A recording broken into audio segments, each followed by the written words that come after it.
go and explore something many of you are already wondering. What does it mean if I bring in a new animal into my life after one has passed?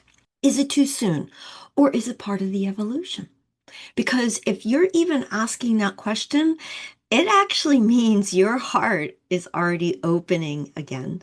And this can bring love and guilt all at the same time. So let's talk about what's really happening on a soul level. Hi, I'm Dulsanea. I'm an animal communicator, mentor, and author of Why Are Animals in Your Life? And I want to welcome you back to my channel and thank you for being here. And if this is the first time you're joining me, welcome.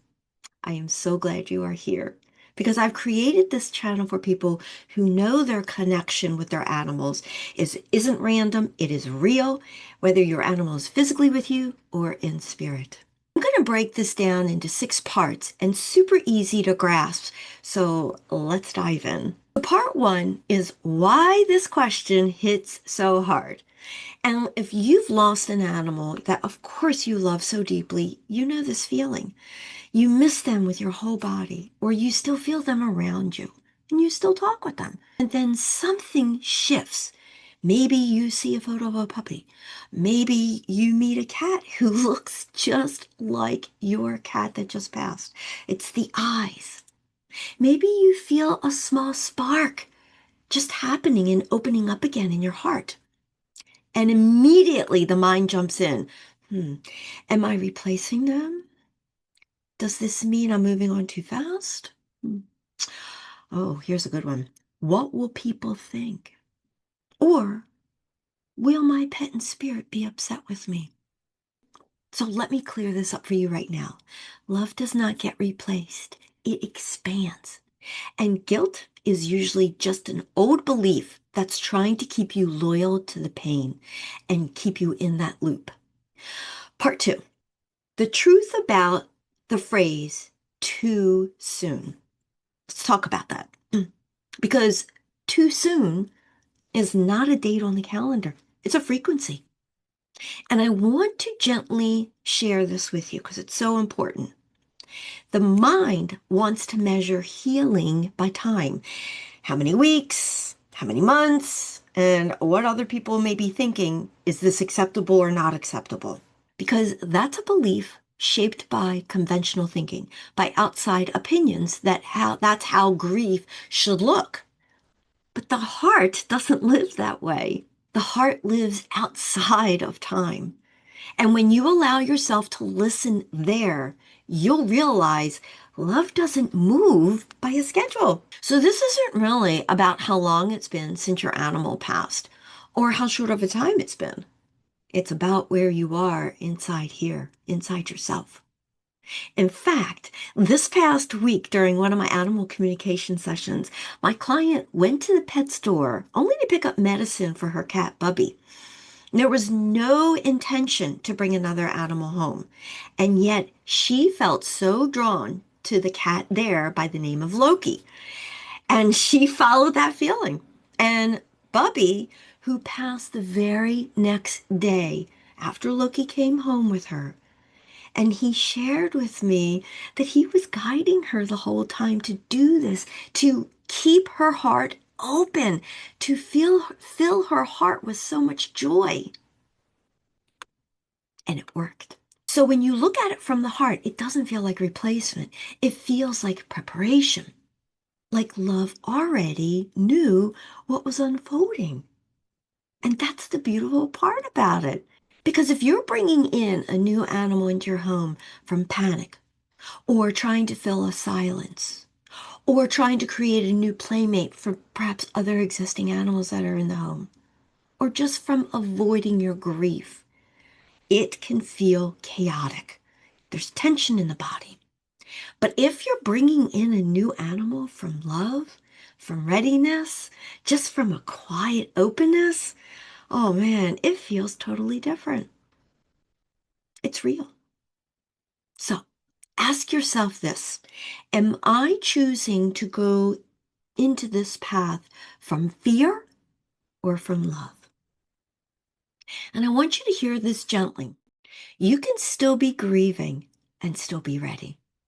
Both can be true, like in the case of Bubby and Loki. And here's what is so amazing that people don't realize. When the timing is aligned, you may start noticing signs that your pet in spirit is actually guiding you toward the next animal. You might see like repeating numbers connected to them. It could be birthdays, adoption dates, or meaningful numbers that just keep showing up for you. You may suddenly notice another animal that feels familiar, almost like recognition, like, oh my God. And that's what actually happened in Bubby's case. Bubby's human, she immediately felt a connection with Loki. Immediately. And it was the connection of her other cat, Bailey, who has already passed. You see how powerful that is?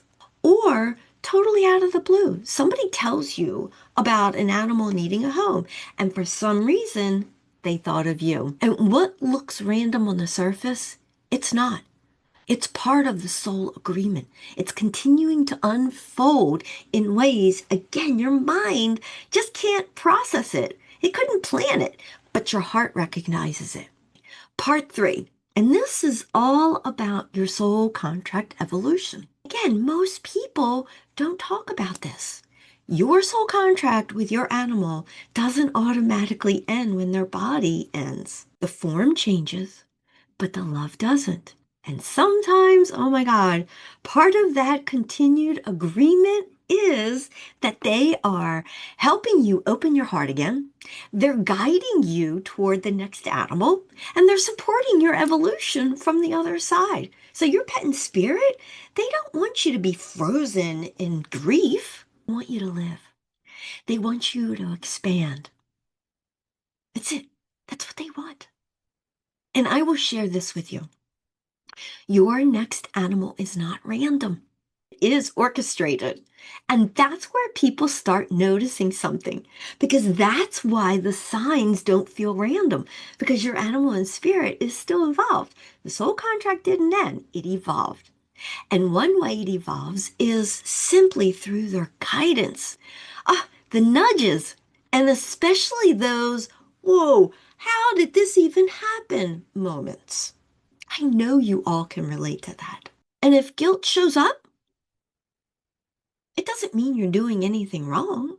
It just means you're trying to pull yourself back into the old story when your heart was already moving forward. That's all. Don't overthink it. Okay, part 4. And I'm going to share with you a beautiful reading I had with Juno, the dog who's in spirit, because something so amazing came through. Her human was grieving so deeply, and at the same time wondering, well, what's going to happen next? And she was even asking, should I get another dog? And is it too soon? And would it hurt Juno's feelings? Would Juno be hurt? And Juno's energy came through so loud and clear, so loving. She said her human didn't need to obsess over timing, that she didn't need to control how or when or if it would even happen. And then she shared something so powerful and so specific. She said she would be returning to her human in another animal's body. I just got dragon bumps saying that again from her. Yes, I feel her right now. And that, oh my God, her human just lit up. And that's all her human simply wanted to know. It's not about logic. It's not about analyzing, but about feeling in one's heart space. And that is a huge recognition. And what is so powerful about that moment was this. There was no jealousy. There was no sadness. There was no sense of being replaced. Only a continuation. So in other words, sometimes bringing in a new animal isn't about moving on. It's about the soul agreement. It's about evolving in its own timing without forcing, just allowing. Okay, part 5. There's 3 signs that it's totally aligned. Sign number 1. Your grief is still present, but your heart is softening. So what does that really mean? It means you're not trying to erase your animal. You're allowing love to move again. That's one. Sign number two, you just feel this calmness all throughout your body. Your heart even warms up in thinking about it. You don't feel any urgency. There's no pressure, and you don't feel desperation. It just feels steady. Okay. Sign number three, your pet and spirit shows up stronger. What does this mean? They come through in more dreams. They're sending you more signs and signals. There's more synchronicities because sometimes they nudge you forward, not because they're being replaced, but because they're still loving with you. They're still in love with you. They're still sharing love with you. They're still guiding you. Okay, here's part 6, and this is actually the biggest shift. Your pet and spirit is not measuring your love by how long you stay alone. I'll repeat that. Your pet and spirit is not measuring their love for you by how long you stay alone. They're not thinking, oh, prove your love to me by suffering forever. No. By the way, that's a human emotion. Animals don't think that way.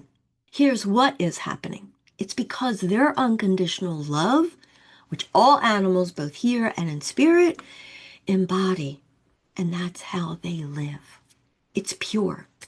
So, when you realize this with your heart, you feel free again. You feel light and full of inner peace. So if a new animal enters your life, it doesn't cancel the old bond. It doesn't erase the contract at all. It often means the contract is still active and it's just in a new chapter. So I want you to reflect on this. You now know your animal and spirit can speak to you anytime. I want you to ask yourself, would they want me to feel stuck in guilt or open to unconditional love? I think you know the answer to that. If your mind keeps spiraling, but your heart feels pulled toward another animal, that's something we can gently untangle inside either a private animal communication session or a private mentoring session. So, and I'll put the link for that below this video. Before you go, I just would like you to share with me below this video if you have felt called to bring in a new animal. And did guilt show up even thinking about that? Thank you. I am sending you so much love, and I'll see you on the next video.